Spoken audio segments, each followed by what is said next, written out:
ధ్యానం చేసుకుందాం. మన వాక్య ధ్యానం కొరకు ఆదికాండము, మా అయా బైబిల్లో అందరూ బైబిల్ తీసి ఆదికాండము 6వ అధ్యాయం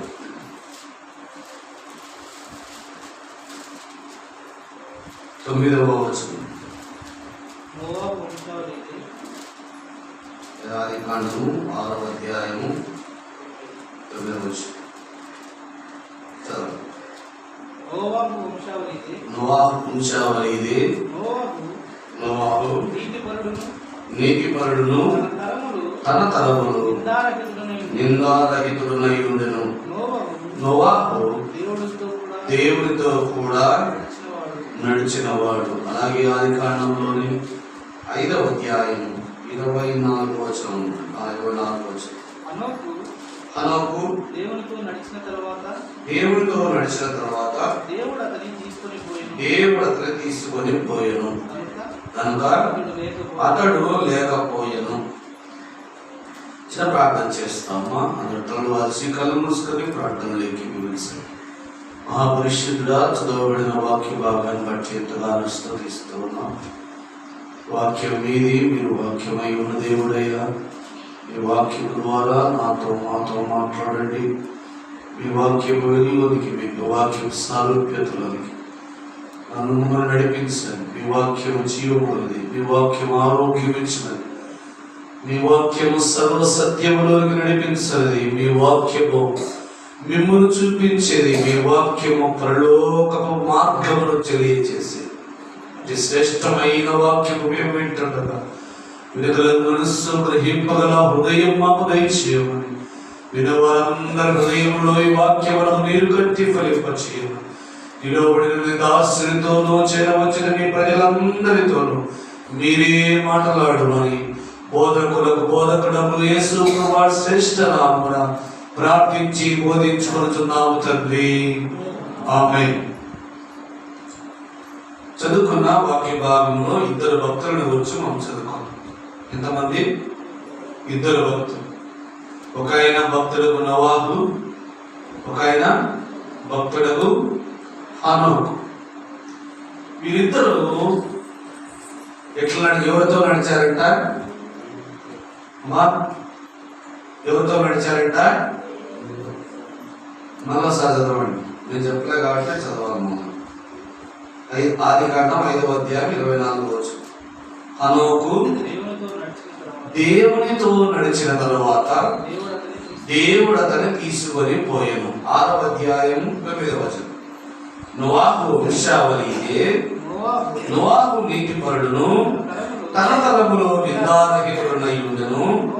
నోవాహు దేవునితో కూడా, ఎవరితో కూడా నడిచారంటమ్మా? వీళ్ళిద్దరూ దేవునితో కూడా నడిచారు.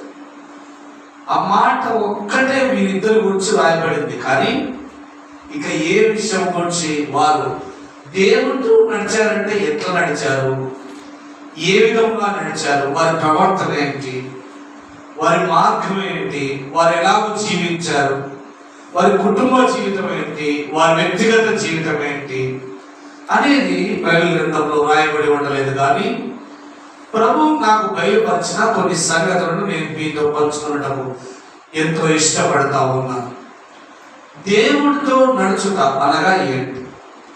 ఈనాడు క్రైస్తవ సమాజం దేవుని పిల్లలు దేవుడితో నడవాలంటే ఎలా నడుచుకోవాలి, ఈ ప్రాముఖ్యమైన విషయాలను క్లుప్తంగా నేను మీ ముందు పెట్టుగా ముగించడానికి ప్రయత్నం చేస్తాను.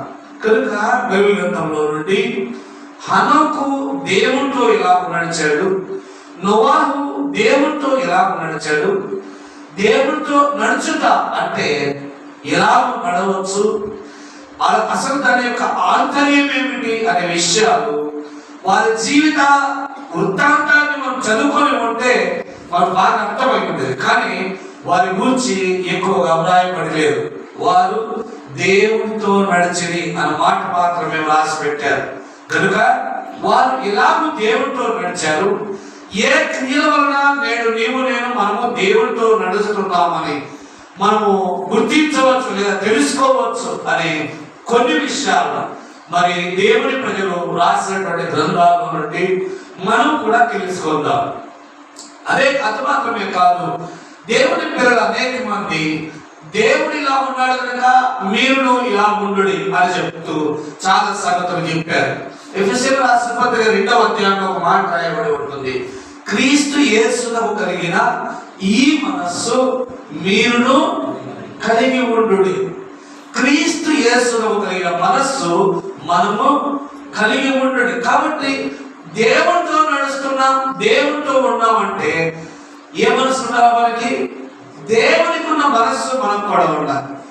ఆ దేవునికి ఉన్న మనస్సు ఏంటి, మనం కలిగి ఉండవలసిన ఆ మనస్సు ఏంటో కొన్ని విషయాలు నేను మీకు చెప్పి త్వరగా ముగించిన ప్రయత్నం చేస్తాం. మొట్టమొదటిగా మనం అందరం తెలిసినటువంటి వాక్యము ఎఫెసీయులకు రాసిన పత్రిక 5వ అధ్యాయం 2వ వచనం. క్రీస్తు మిమ్మును ప్రేమించి పరిమళ వాసనగా ఉండటకు మన కొరకు తన్ను తాను దేవునికి అర్పణముగాను బలిగాను అప్పగించుకొనెను.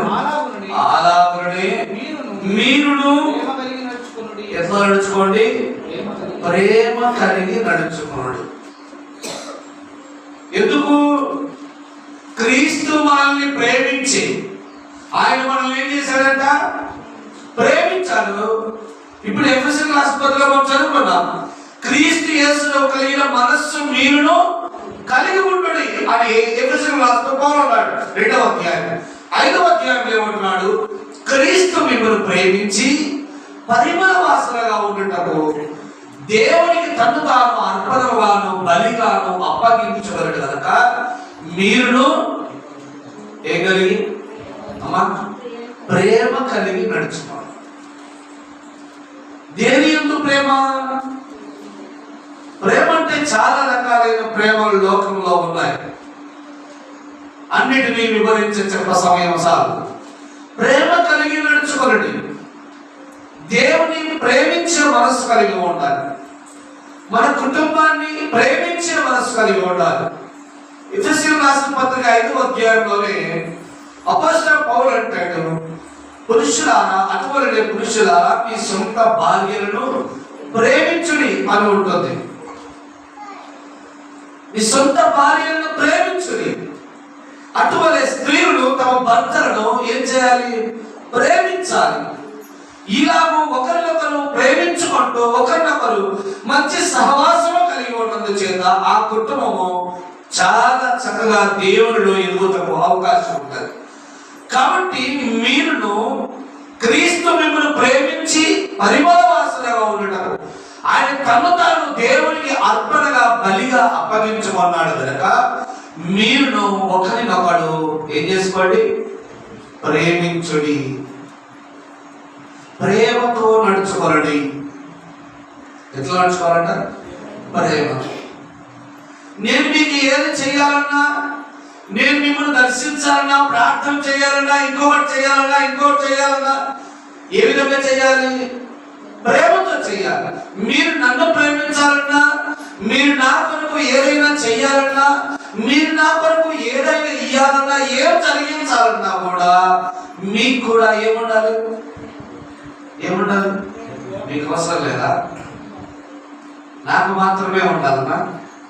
ఎవరికి ఉండాలి? ఎఫెసీయులకు రాస్తూ పౌలు సంఘమందరికి రాశాడు, నాకు ఒకరికి కాదు. కాబట్టి క్రీస్తు నిన్ను ప్రేమించి తను తాను దేవునికి అర్పణగా బలిగా అప్పగించమన్నట్టుగా మనము ఒకరినొకడు ఏం కలిగి నడుచుకోవాలంట? ప్రేమ కలిగి నడుచుకున్నాడు. కొందరు డిమాండ్ చేస్తూ ఉంటారు, కొందరు ఏదో సేవని, అది బాధ్యత, అది పని అన్నట్టుగా మాట్లాడుతూ ఉంటారు. లేదు, అది ప్రేమతో జరిగించవలసినటువంటి పని. అది ఏదైనా సరే. ఎందుకంటే మనమందరము శరీర సంబంధమైన రక్త సంబంధికులము కాదు, కానీ క్రీస్తు యేసు యొక్క రక్త సంబంధికులము కనుక క్రీస్తు మనల్ని ప్రేమించినట్టుగా మనమును ఒకరినొకడు ఏం చేసుకోవాలా? ప్రేమించి ప్రేమతో నడుచుకోండి. మనం దేవునితో నడుస్తున్నామంటే నీలో ఏముండాలా? ప్రేమతో నడుచుకునే విధానం ఉండాలి. నీ కుటుంబాన్ని ప్రేమించే మనస్సు ఉండాలి. దేవుని సంఘమును ప్రేమించే మనస్సు ఉండాలి. దేవుని సన్నిధిని ప్రేమించే మనస్సు ఉండాలి. దేవుని వాక్యాన్ని ప్రేమించే మనస్సు ఉండాలి. ప్రార్థన అంటే ప్రేమ గల మనస్సు కలిగి ఉండాలి. ఈ మనస్సు లేకుండా దేవుని నేను ప్రేమిస్తున్నాను అని నీవన్నీ దివారాత్రం నడిచిన ప్రయోజనము లేదు. నీ ప్రేమ క్రియలలో వెల్లడి అయితేనే. నీవెంత ప్రేమిస్తున్నావు, నీవెంత హత్తుకొని ఉన్నావు, నీవెంత దేవుని సన్నిధి పట్ల, సేవకుల పట్ల, కుటుంబం పట్ల ఎంత ప్రేమ కలిగి ఉన్నావో అంత త్యాగపూరితంగా నీవు నడుచుకున్నప్పుడే కదా నీ ప్రేమ వెల్లడి అవుతుంది. అటువంటి త్యాగపూరితమైన మనస్సు నీకు లేకుండా నేను నిన్ను ప్రేమిస్తున్నాను, ఎంత ప్రేమిస్తున్నానంటే ఏం ప్రయోజనం? ఇప్పుడు భార్య భర్త ఉన్నారనుకోండి, భార్య కొంత బలహీనత కలిగింది, అనారోగ్యం కలిగింది. అటువంటి సమయంలో తాను త్యాగం చేసుకొని భర్త తన భార్యను ప్రేమించి ఆమె కొరకు సఫర్యాలు చేసి ఆమె కోరుకునేంత వరకు ఆమెకు తగినటువంటి సహాయం చేయాలి కదా. ఏదేదో నాకు అధికారము, నేను గొప్ప అన్నట్టుగా ఆమె ఎంత బలహీనపడ్డా కూడా ఆమె గురించి పట్టించుకోకపోతే, నీవు దివారాత్రుడు ఆమె ప్రేమిస్తున్నా అని చెప్పినా కూడా నీ ప్రేమ వ్యర్థం. కాబట్టి ప్రేమించేవాడు త్యాగపూరితముగా, ప్రేమించేవాడు హృదయపూర్వకముగా తన ప్రేమించే వ్యక్తి కొరకు, తాను ప్రేమించే సంఘము కొరకు, తాను ప్రేమించేటువంటి దేవుని కొరకు త్యాగపూరితముగా ఉంటాడు. ఏదో ఈ నమ్మున ఏం పట్టలేదు కాబట్టి దేవుని మందిరానికి పోదామన్నట్టుగా వచ్చేవారు కాదు. ఏదో ఈరోజు ఏం కూలి పని పిలిచే వాళ్ళు లేరు కనుక దేవుని సన్నిధికైనా వెళ్ళొద్దాము అని వచ్చేటువంటి పద్ధతి కాదు. త్యాగపూరితముగా ఈ దినము నా ప్రభు దినము, ఈ దినము నా దేవునికి ఇచ్చే దినము, ఈ దినము నా ప్రభు సన్నిధిలో గడిపే దినము కనుక నేను నా దేవుని సన్నిధికి వెళ్ళాలి. ఈ ప్రేమతో మీరు నడుచుకోమని అపొస్తలుడైన పౌలు ఎఫెసీయులకు రాస్తున్నాడు. ప్రేమ కలిగి నడుచుకోండి. నీవు దేవునితో నడుస్తున్నావంటే నువ్వేం కలిగి నడుచుకుంటుంటావు? ప్రేమ కలిగి నడుచుకుంటూ ఉంటావు. రెండవ చూడండి,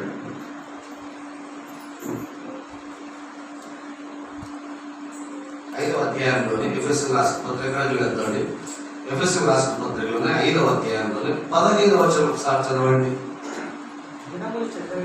దినములు చెడ్డవి కనుక మీరు సమయమును పోనీయక సద్వినియోగము చేసుకొనుచు అజ్ఞానుల వలె కాక. ఎట్లా నడుచుకోవాలంటమ్మా? ఎట్లా నడుచుకోవాలంట? జ్ఞానుల వలె నడుచుకో. క్రైస్తవ జీవితాన్ని జీవిస్తూ 20 సంవత్సరాలు అయిపోయింది, 25 సంవత్సరాలు అయిపోయింది, 15 సంవత్సరాలు అయిపోయింది. మన కుమారుడు, మన కుమార్తె పుట్టినవాడు పుట్టినట్టుగానే ఉంటే మనం ఎంత బాధపడతాం, వారి గురించి ఎంత వేదన పడతాం.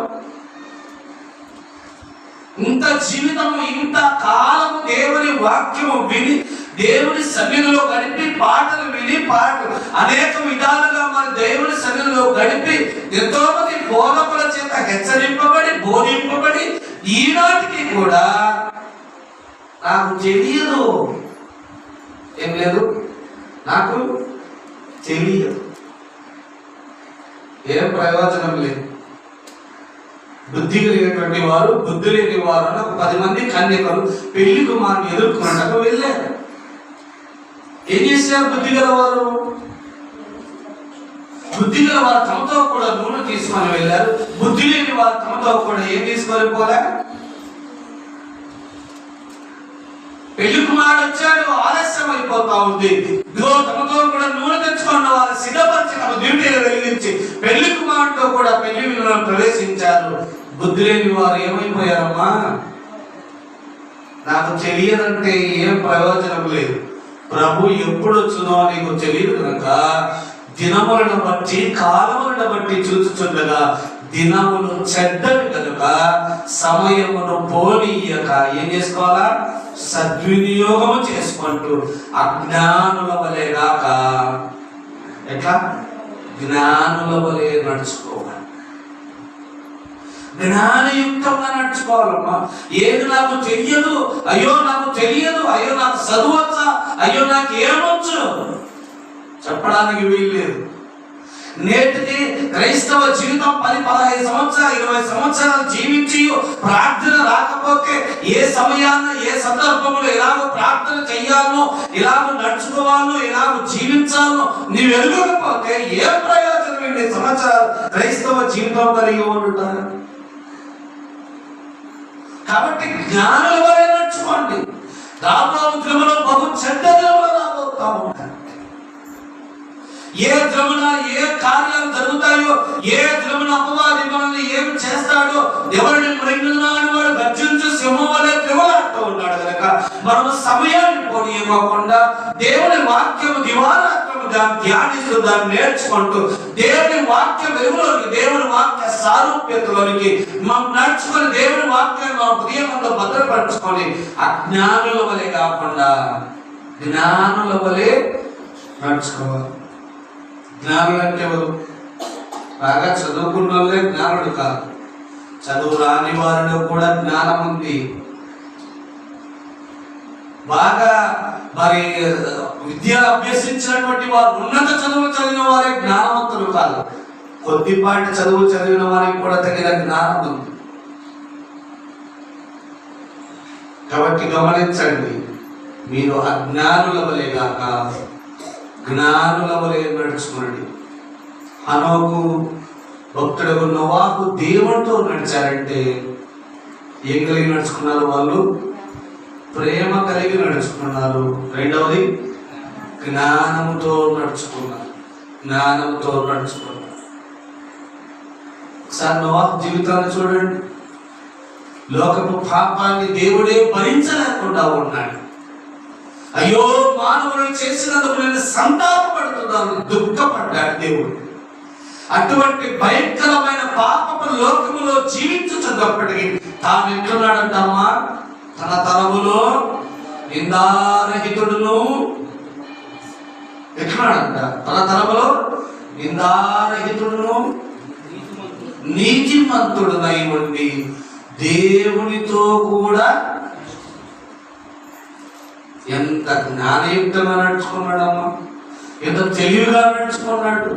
ఇదిగో ఎంత మంది లోకమంతా పాపం విస్తరించిపోయి దేవుడే సహింపలేనంత పాపము లోకంలో జరుగుతున్నా కూడా తాను ఎట్లా నడుచుకున్నాడు? పాపం అంటకుండా తన యథార్థతలో తన నీతిని కాపాడుకుంటూ చక్కగా బ్రతికాడు. అందుకే దేవుడు లోకమంతటిని చూచి ఇతడు నీతిపరుడై ఉన్నాడు, యథార్థపరుడై ఉన్నాడు, నేను దుష్టులతో కూడా నీతిమంతులను నాశనము చెయ్యలేనని నోవాహు యొక్క కుటుంబాన్ని దేవుడు రక్షించాడు.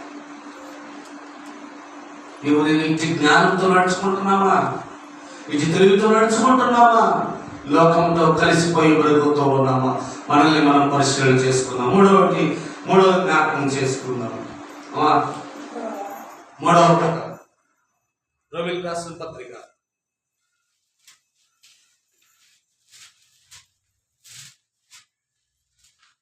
13వ అధ్యాయం.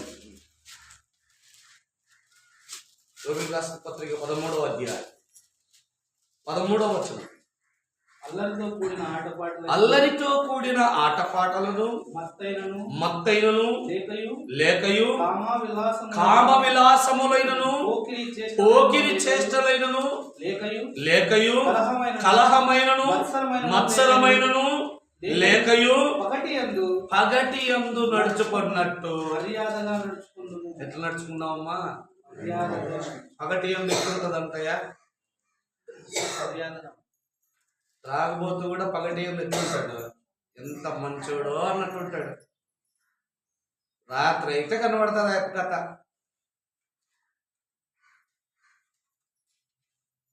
కలహము చేసేటువంటి వారు అసూయ చూపేటువంటి వారు.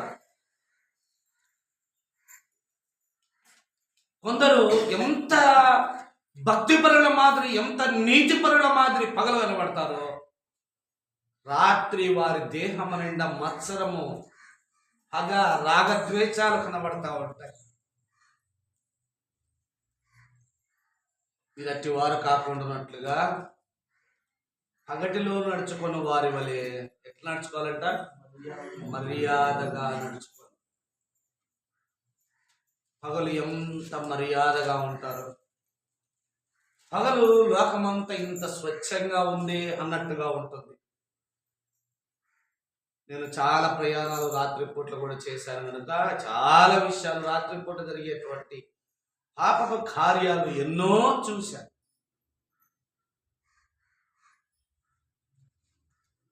కాబట్టి మీరు చీకటిలో నడుచు వారి వలె కాకుండా పగటి యందు నడుచుకున్నట్టుగా మర్యాదగా నడుచు. ఎట్లా నడుచుకోవాలంటయ్యా? మర్యాదగా. చీకటిలో సంచరించు వాడు తనకిష్టం వచ్చినట్లుగా నడుచుకుంటాడు. తాను ఏం తింటాడో, ఏం తాగుతాడో ఎవరు చూడరు గనక వాని ప్రవర్తన, నిజమైన ప్రవర్తన, వాని అంతరంగంలో ఉన్న మనస్సు వాని బయటపడతాడు.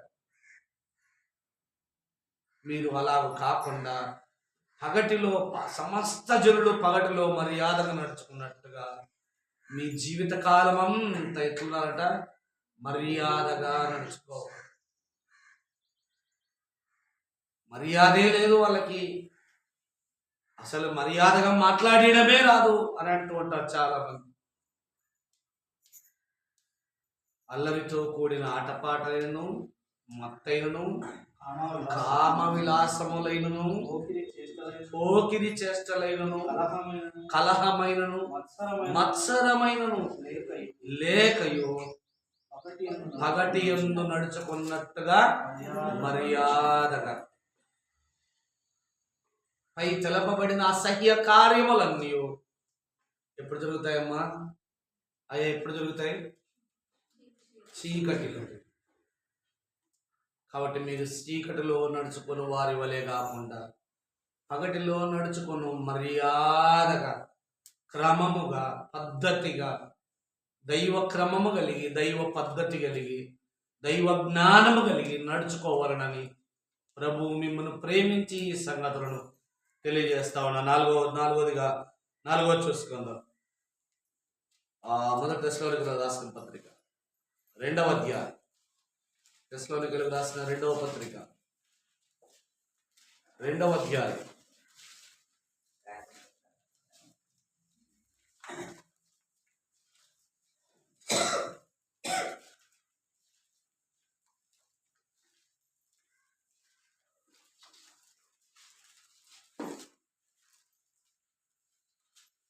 మా 2వ అధ్యాయం 12వ వచనం.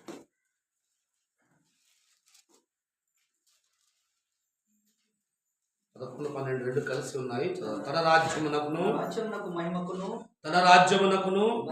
మహిమకును మిమ్మును పిలుచుచున్న దేవునికి తగినట్టుగా మీరు నడుచుకొనవలెనని మేము మీలో ప్రతి వారిని హెచ్చరించుచు, ధైర్యపరచుచు, సాక్ష్యమిచ్చుచు, తండ్రి తన బిడ్డల యెడల నడుచుకొను రీతిగా మీలో ప్రతి వాని యెడల మేము నడుచుకొంటిమని మీకు తెలియను. అపొస్తలుడైన పౌలు తెస్సలోనికీయులకు రాస్తున్నాడు.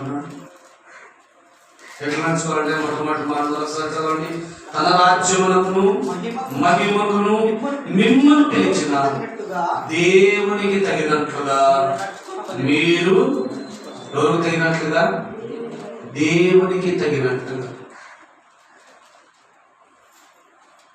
ఈరోజు చాలా మంది తమకు ఇష్టమైన మనుష్యులకు తగినట్టుగా నడుచుకోవాలని చూస్తారు. తాము చేయుచున్న ఏ క్రియలకు తగినట్టుగా నడుచుకోవాలని చూస్తారు. దేవునికి తగినట్టుగా. దానియేలు జీవితాన్ని ఒకసారి చూడండి.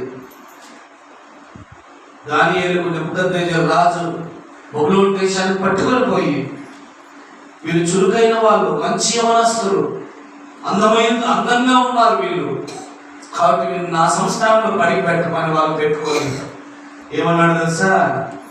వీరిని నా కొరకు నేను భుజించే ఆహారం పెట్టండి, నేను పానం చేయు పానీయం వీరికి అండి, నా కొరకు వీరికి పెంచండి అని అప్పచెప్తే దానియేలు అన్నాడు, రాజు భుజించు భోజనాన్ని మేము భుజించలేము, ఆయన పానము చేయు ద్రాక్షారసమును మేము పానం చేయలేమయ్యా, మా కొరకు కూరగాయలు వాటిని మాత్రమే పెట్టండి అడిగి చేసుకుంది.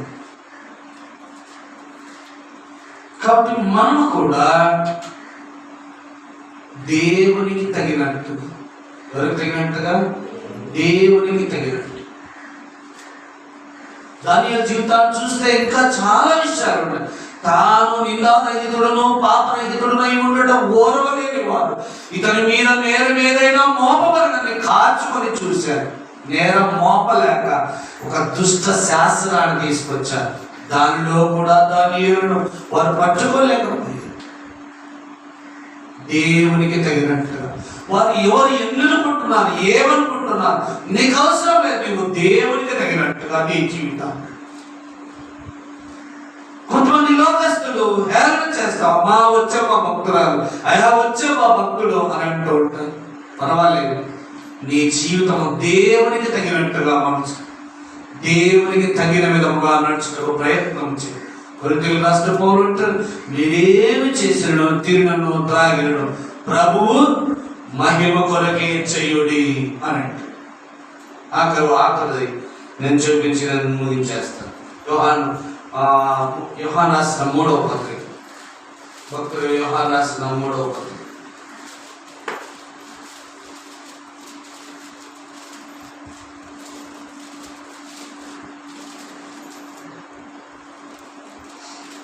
యోహాను రాసిన 3వ పత్రిక 4వ వచనం, నా పిల్లలు సత్యమును అనుసరించి నడుచుకొనుచున్నారని వినుట కంటే నాకు ఎక్కువైన సంతోషము, ఏమనుసరించి? సత్యమును అనుసరించి నడుచుకొనుచున్నారని వినుట కంటే నాకు ఎక్కువైన సంతోషము లేదు. ఏం అనుసరించి నడుచుకోవాలంటమ్మా? సత్యం. ఏంటి సత్యము? యోహాను సువార్త 14వ అధ్యాయం 6వ వచనం. యోహాను సువార్త 14వ అధ్యాయం 6వ వచనం చదవండి. యేసు నేనే మార్గమును సత్యమును జీవమును, నా ద్వారా తప్ప ఎవడును తండ్రి యొద్దకు. యేసు ప్రభువు అంటున్నారు, నేనే మార్గమును, నేనే సత్యం, నేనే సత్యం. మన ప్రభు అయిన యేసు క్రీస్తు ప్రభువారే సత్యం. ఆ ప్రభు యొక్క మాటల ప్రకారం, ఆ ప్రభు యొక్క బోధనల ప్రకారం, ఆ ప్రభు యొక్క నడవడి ప్రకారం మనము నడుచుకోవాలని ఆయన కోరుకుంటూ ఉన్నాడు. అపోస్తలుడు పౌలు రాస్తూ సంఘానికి అంటాడు, ఇదిగో ఆయన మన ముందు ఎలాగో మాదిరికరముగా నడిచను, ఆ మాదిరి మనము నడుచుకోవాలని ఆయన మాదిరి అయి ఉన్నాడు అని అంటాడు. ఆ మార్గమును మనం నడుచుకోవాలని ఆయన మాదిరికరమైన జీవితాన్ని మన కొరకు ఈ లోకంలో జీవించారు. కనుక ఆయన అన్నాడు, నేనే సత్యమును, నేనే జీవమును, నా ద్వారా తప్ప తండ్రి యొద్దకు ఎవడును రాలేడు. ఈ సత్యమునకు, ఈ యేసు ప్రభువారి సత్యమునకు, ఈ యేసు క్రీస్తు సత్యమునకు చెవినీయక అయా లోకం ఎన్నో విధాలుగా తిరిగిపోతా ఉంది. ఇదొక్క హెచ్చరిక చదివి ముగించేస్తా. తిమోతికి రాసిన పౌలు అంటాడు, చూడండి, తిమోతికి రాసిన 2వ పత్రిక 4వ అధ్యాయం 4వ వచనం. సత్యమునకు చెవినీయక కల్పన కథల వైపు తిరుగు కాలము వచ్చును. ఏమి చేయాలంట? సత్యమునకు చెవియరు. సత్యం విందామన్నా కష్టమే, సత్యం అనుసరించి నడుచుకుందామన్నా కష్టమే, సత్యము ప్రకారం జీవించాలన్నా కష్టమే, సత్యమును అనుసరించి నడుచుకోవాలన్నా కష్టమే. అందుకే సత్యమును వినటం అనేక మంది మొగ్గు చూపకుండా తమకు అనుకూలమైన, తమ దేహాన్ని, తమ యొక్క శరీరాన్ని సంతోషపరిచే కార్యములను చూసుకొని దాని ప్రకారమే నడుచుకున్నట్టు ప్రయత్నిస్తా ఉన్నారు. కాబట్టి సత్యములకు చెవినీయక కల్పనా కథల వైపు తిరుగు కాలము వచ్చును అని అపోస్తలుడైన పౌలు ఆనాడే అన్నాడు. ఇప్పుడు అది బలంగా ఉంది. కాబట్టి మీరైతే దేవుని ప్రజలైతే ఎట్లా ఏమనుసరించి నడుచుకోవాలంట? సత్యమును అనుసరించి నడుచుకొనుచున్నారని. దేవుడి ఈ మాట వినేదానికంటే ఆయనకి ఎక్కువ సంతోషము లేదంట. నీవు సత్యమును అనుసరించి నడుచుకుంటున్నావు, దేవుడి వాక్యాలను అనుసరించి, యేసు ప్రభు వారి జీవితాన్ని అనుసరించి, ఆయన నడిచిన మార్గములను అనుసరించి నువ్వు నడుచుకొనుచున్నావు అని వినటంటే ఆయన గొప్పదైన సంతోషం ఇక ఏది లేదని మన ప్రభు వారు చెప్తా ఉన్నారు. కాబట్టి ఒకడు దేవునితో నడుచుచున్నారు అంటే రుజువులు ఏమిటయ్యా అంటే వాడు ప్రేమ కలిగి నడుచుకుంటాడు, 2 వాడు జ్ఞానంతో నడుచుకుంటాడు, 3 వాడు దేవునికి తగినట్టుగా నడుచుకుంటాడు, 4 సత్యమును అనుసరించి సత్యవాక్య ప్రకారము జీవిస్తాడు. దేవుడి కొద్ది మాటలు మన నిమిత్తమై దీవించుకుంటాడు.